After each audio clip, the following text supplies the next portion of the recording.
Hi, investing ജേണിയുടെ പുതിയ വീഡിയോയിലേക്ക് എല്ലാവർക്കും സ്വാഗതം. അപ്പോൾ നമ്മൾ ഇന്ന് ഡിസ്കസ് ചെയ്യുന്നത് ക്രെഡിറ്റ് ആക്സസ് ഗ്രാമീൺ എന്ന് പറയുന്ന കമ്പനിയുടെ Q1 FY26 ബിസിനസ് അപ്ഡേറ്റ്സ് ആണ്. അപ്പോൾ ഈ ഒരു ബിസിനസ് അപ്ഡേറ്റ് വന്നതോടുകൂടെ ഏകദേശം കാര്യങ്ങളൊക്കെ ക്ലിയറായി.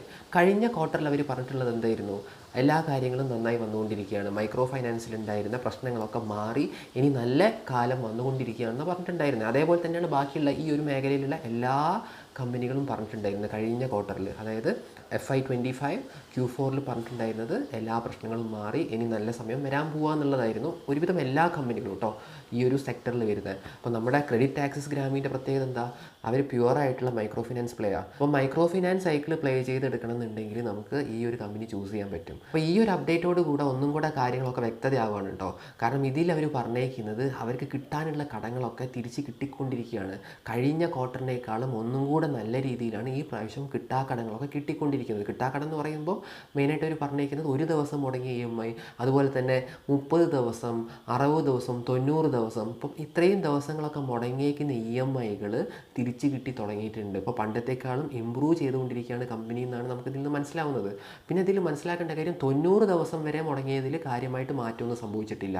അത് കഴിഞ്ഞ ക്വാർട്ടറിൽ പോലെ തന്നെയാണ് ഈ ക്വാർട്ടറിലും വന്നേക്കുന്നത്. പക്ഷേ എന്നിരുന്നാലും നല്ല രീതിയിൽ എന്ത് സംഭവിച്ചിട്ടുണ്ട്? നല്ല രീതിയിൽ ഈ ഒരു സെക്ടർ മാറ്റം വന്നുകൊണ്ടിരിക്കുകയാണ്, ചേഞ്ചസ് വന്നുകൊണ്ടിരിക്കുകയാണ്. അപ്പോൾ തൊട്ട് മുന്നത്തെ ആ ഒരു ഇതിൽ പറഞ്ഞ പോലെ തന്നെ എല്ലാ കമ്പനികളും ഈ ഒരു അവസ്ഥയിലേക്കായിരിക്കും എന്നാണ് ഞാൻ വിചാരിക്കുന്നത്. കാരണം സ്ഥിതിഗതികളൊക്കെ മെച്ചപ്പെട്ട് തുടങ്ങിയിട്ടുണ്ട്. പക്ഷേ ഒരു പ്രശ്നമുള്ളതെന്ന് പറഞ്ഞിട്ടുണ്ടെങ്കിൽ കർണാടകയിലുള്ള ഒരു ഓർഡിനൻസ് കാരണമാണ് ഇപ്പോഴും ചെറിയൊരു പ്രശ്നം വരുന്നത് കർണാടകയിൽ. തമിഴ്നാട്ടിൽ വലിയ പ്രശ്നമൊന്നുമില്ല, പക്ഷേ കർണാടകയിലാണ് ഈ ഒരു പ്രശ്നം ഏറ്റവും ഗുരുതരമായിട്ടുള്ളത്. അപ്പോൾ അവിടുത്തെ കാര്യം മാത്രമേ കുറച്ചൊരു പ്രശ്നമുള്ളൂ. അത് ഓൾറെഡി നമുക്ക് അറിയാവുന്ന കാര്യമായിരുന്നു, കഴിഞ്ഞ ക്വാർട്ടറിൽ തന്നെ പറഞ്ഞിട്ടുള്ളതാണ്. അപ്പോൾ നമുക്ക് അതിൽ വലിയ പ്രശ്നമില്ല.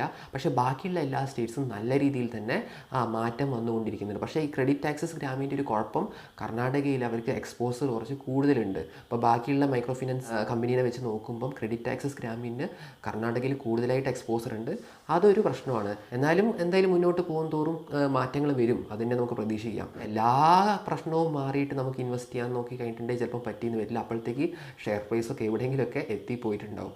അപ്പോൾ എല്ലാ പ്രശ്നങ്ങളും കെട്ടടങ്ങുന്നതിന് മുന്നേ തന്നെ ഇൻവെസ്റ്റ് ചെയ്യുന്നതാണ് ഏറ്റവും ബുദ്ധി.